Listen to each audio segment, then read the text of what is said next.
दुख से निकलने का रास्ता भी होता है। अगर दुख नहीं होता, निकलने का रास्ता नहीं होता, तो फिर दुख नाम का कोई चीज दुनिया में नहीं होती। सदगुरु कहते हैं कि इतना दुख व्यक्ति झेलता है, दैहिक दुख है, भौतिक दुख है और दैविक दुख है। ये तीन तरह के दुख है। दैहिक मतलब देह का दुख, शरीर का दुख। शरीर में बहुत तरह के रोग हो जाते हैं। किसी को बुखार आ जाता है, किसी को कैंसर हो जाता है, किसी को बड़े बड़े रोग हो जाता है। बहुत दवाई करने के बाद भी वो रोग दूर नहीं होता है। और शरीर का दुख कभी दूर होगा भी नहीं। ये दुख सब दिन से है, सब दिन लगा रहेगा। कबीर साहब ने कहा कि तन धरि सुखिया काहू न देखा, जो देखा सो दुखिया। उदय अस्त की बात कहत है, सबका किया विवेका। बाटे बाटे सब कोई दुखिया, क्या गृह बैरागी। सदगुरु कबीर सबको एक में सब समेट देते हैं कि जिस दुख से छूटने के लिए साधु महात्मा घर द्वार छोड़ देते हैं, छोड़ते हैं, घर द्वार को छोड़ करके साधना करते हैं, भजन करते हैं, धर्म की चर्चा करते हैं, उनको भी शरीर का रोग धर लेता है, डरता है। शरीर के रोग से आज दुनिया में कोई उबर नहीं पाया है। शरीर का रोग न्यूनाधिक सबके पास है, चाहे साधु हो चाहे महात्मा हो। हमारे पास रोग है, संयम करेंगे हम, खान पान में संयम रखेंगे, सोने जागने में संयम रखेंगे, तो उससे क्या होगा, स्वस्थ रहेंगे। और स्वस्थ व्यक्ति ही समाज निर्माण के काम में और अपना आत्म कल्याण के काम में सहभागी बन जा सकता है। जिनका शरीर स्वस्थ नहीं रहेगा, वह व्यक्ति उस स्वस्थ रोगी शरीर से ध्यान भी नहीं कर सकता है, हो पाएगा। शरीर अगर रोगी है, शरीर में रोग है, तो रोगी शरीर से ध्यान भी नहीं हो सकता है, पूजा पाठ का काम भी नहीं हो सकता है, कहीं सत्संग में बैठ करके सत्संग भी नहीं सुना जा सकता है। इसलिए कबीर साहब कहते हैं कि मानुष जन्म दुर्लभ, बहुरी में दूजी बार। मानुष शरीर ये दुर्लभ होता है और दोबारा ये मिलने वाला नहीं होता। हम लोगों को मिला है तो हमें इसकी सार्थकता करनी चाहिए। हमें इस शरीर में रहते रहते अपने जीवन को समझने का काम करना चाहिए। आत्म कल्याण करने का, स्वर्ग और मोक्ष प्राप्त करने का काम हमें करना चाहिए। और वह मुक्ति, वह स्वर्ग कहाँ मिलेगा, कहीं बाहर नहीं मिलेगा। उस स्वर्ग के लिए, उस मुक्ति के लिए हम लोग बहुत दूर दूर तक भटकते हैं। कभी गया में, कभी प्रयाग में। गया जाकर के पिंडदान करा देने से लोग मानता है कि हमारी मुक्ति हो जाएगी। हरिद्वार चला जाता है। बहुत लोग पहले देखे जाते थे कि वो मरने वाले की हड्डी रखते थे। अभी रखते हैं क्या? अभी भी रखते हैं। और हड्डी को ले जाकर के प्रयागराज में क्या करता है, भसा देता है, गंगा में भसा देता है, प्रवाहित कर देता है। गंगा में भसा देने मात्र से ये सोचता है कि उसको मुक्ति मिल गई, वह स्वर्ग लोक में पहुंच गया। सदगुरु कहते हैं जिस व्यक्ति ने जीते जी कोई सदकर्म नहीं किया, जीते जी जो व्यक्ति कोई अच्छा काम नहीं किया, मरने के बाद उसके नाम पर हम चाहे उसकी हड्डी को गंगा में भसा दे या जमुना में भसा दे या गया में ले जाकर के पिंडदान कर दे, क्या उनकी मुक्ति मिल जाएगी? नहीं मिलेगी। कहा जाता है एक बार भगवान बुद्ध के पास एक बहुत बड़ा राजा आया। कौन? भगवान बुद्ध के पास एक बहुत बड़ा राजा, क्योंकि उनका पिताजी मर गया था। उनका पिताजी मर गया और राजा आया, भगवान बुद्ध से कहने लगे कि भगवान हमारे पिताजी मर गए, आप चल करके यज्ञ हवन करा दीजिए, जैसे आज हुआ ना। इधर सत्संग भी हो रहा, इधर ज्ञान कांड भी, उधर कर्म कांड भी। क्यों? घर वाले कहते हैं कि कुछ कुछ कुछ हो जाए, क्या थोड़ा हो जाए, सब लोगों को संतुष्टि मिल जाएगी। तो हम लोग भी वैसे समझिए, आज ये रामलाल की कॉमेडी हो गई। रामलाल की कॉमेडी देखे हैं ना? रामलाल की कॉमेडी बड़े प्रसिद्ध है। आज हम लोग जो कर रहे थे, हमको लगता है रामलाल की कॉमेडी कर रहे, चूंकि इससे मृत आत्मा को कुछ मिलने वाला है नहीं। आप सुन चुके थे कई दिनों से, जो आत्मा शरीर छोड़ करके चली गई वह गर्भवास में गया, फिर वह गर्भ के अंदर है, उनकी मुक्ति जब मिलेगी जब शरीर उनका जन्म लेगा, शरीर जन्म लेकर के जब वो साधना करेगा, भजन करेगा, अपने गलत आचरण को, गलत आदत को, अपने विषय को त्यागने का प्रयास करेगा, तब वो आत्मा की मुक्ति होगी।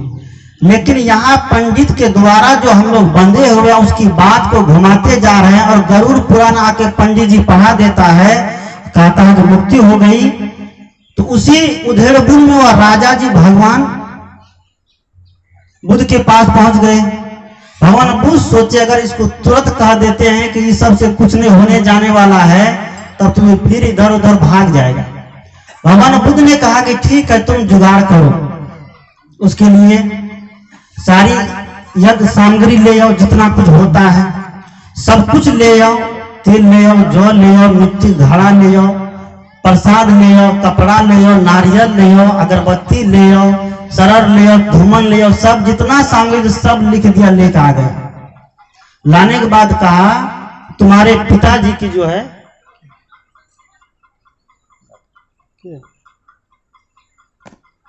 उसने कहा तुम्हारे पिताजी की मुक्ति जो है, इनके यज्ञ हवन जो है नदी के किनारे किया जाएगा।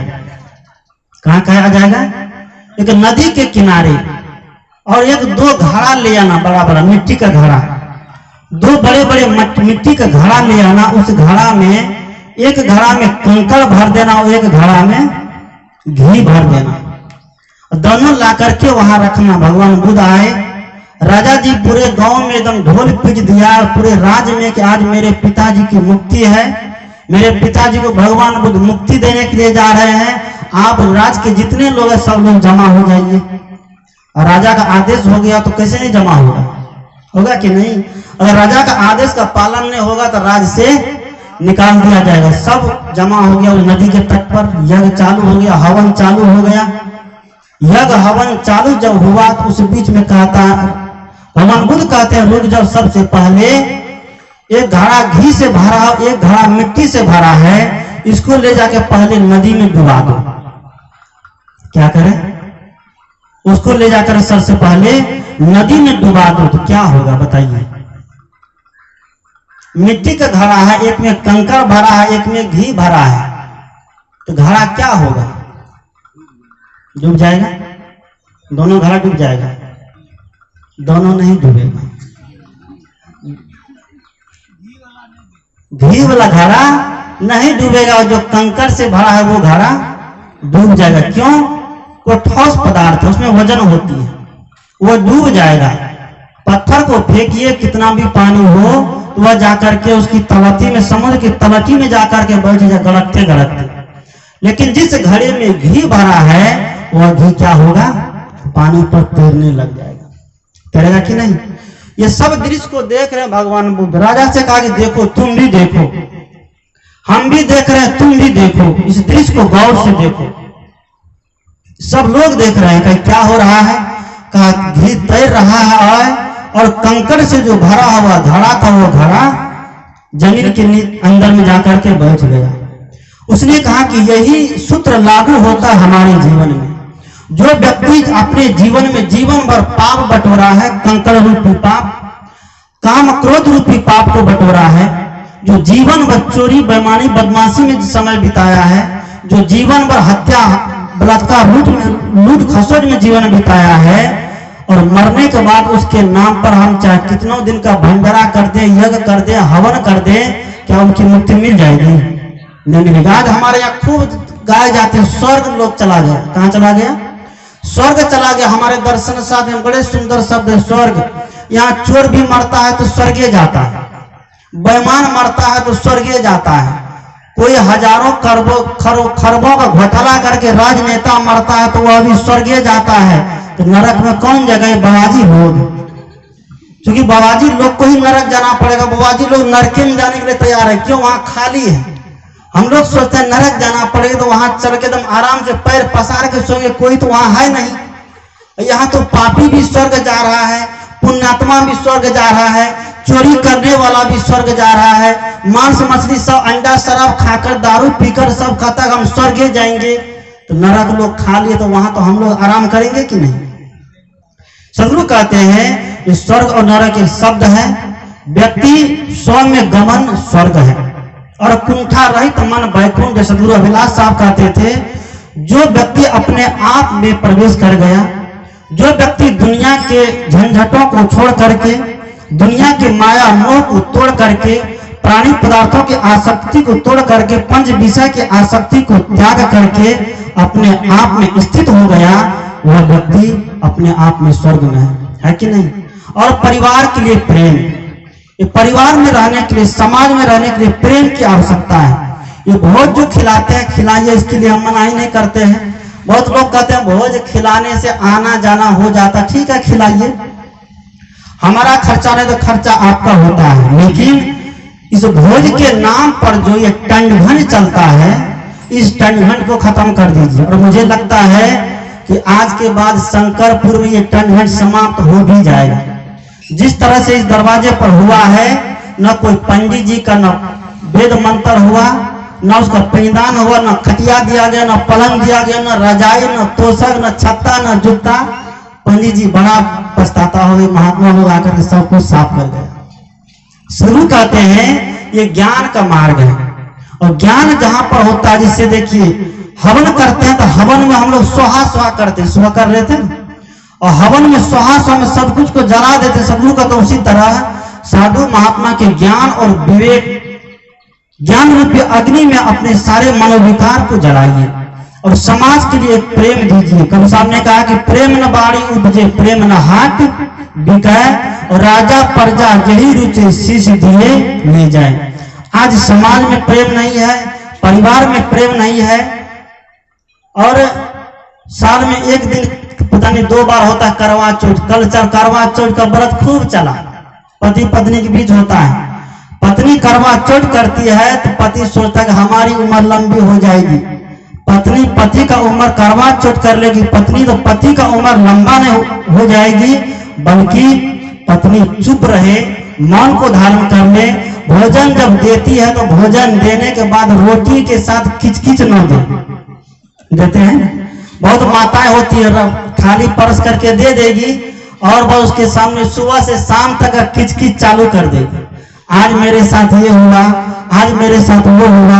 सदगुरु कहते हैं भोजन देते हैं तो भोजन देकर के प्रेम से बात करिए, तब वो भोजन उसको शरीर में जाएगा तो रस बनेगा, तो उसके अनुसार उसकी शरीर की आयु बढ़ेगी। न कि ये करवा चौथ का व्रत करने से और छलनी में क्या कौन चीज देखते हैं, यहीं से देखना है तो सीधे देखिए, और चलनी में देखने क्या जरूरत है। जब देखना है तो सीधा देखिए अपने पति को, सीधा उनके मुखमंडल को देखिए, लेकिन बीच में चलनी लग देते हैं। चलनी रख रख के एकदम धीरे धीरे, जैसे जैसे चलनी में छेद होता है वैसे वैसे बस मन में छेद होने लगता है, बस धीरे धीरे झगड़ा चालू हो जाता है, होता है ना। इसलिए सदगुरु कहते हैं ऐसी समस्या हमारे समाज में, हमारे ऋषि ने कहा कि होता पाठ प्रेम का निस्दिन, सो पूजा है सदकर्मों की। कौन चीज का? संत कहते हैं होता पाठ प्रेम का निस्दिन। ये गंगा बाई का पाठ नहीं, ये दुर्गा माई का पाठ नहीं, ये बीजक का रामायण का पाठ नहीं, ये गीता का पाठ नहीं। कौन चीज का पाठ कहते हैं? कि प्रेम का। जिस घर में प्रेम रहता है उस घर में भगवान भी आकर वास लेता है, उस घर में लक्ष्मी भी समाहित होती है। और जिस घर में प्रेम नहीं है, सामंजस्य नहीं है, उस घर में चाहे कितना भी पूजा करिए, कितना भी पाठ करिए, उसमें भगवान आ पाएगा? नहीं आ पाएगा। सदगुरु कहते हैं हमारे घर के जितने सदस्य हैं, चाहे वो हमारे ससुर हो, हमारी सास हो, हमारी जेठ हो, हमारी ननद हो, हमारे बच्चे हो, ये सब हमारे लिए भगवान का रूप है। ये मानव के अंदर भगवान का रूप देखिए, फोटो और मूर्ति में नहीं, वह केवल चित्र में है। उस चित्र को हम अपने घर में रखते हैं, वह केवल संस्कार लेने के लिए है। ये महापुरुष ने ऐसा काम किया, इसलिए आज उनकी हम चित्र लगा दिए हैं। चित्र तो ऐश्वर्या राय के भी है। आज तक कौन कौन अगरबत्ती दिखाया बता दीजिए? सबके घर में है ना। ऐश्वर्या राय का है, शाहरुख खान का है, अक्षरा सिंह का है, सलमान खान का है, कैटरीना कैफ का है। आज कितने लोग अगरबत्ती लगा करके उस चित्र के आगे अगरबत्ती घुमा या कहे तुम्हें माता चौ पिता तुम्हें, कोई कहे हैं? नहीं कहे। लेकिन महापुरुष के चित्र जो है वह चित्र में है, लेकिन चरित्र है उसके पीछे।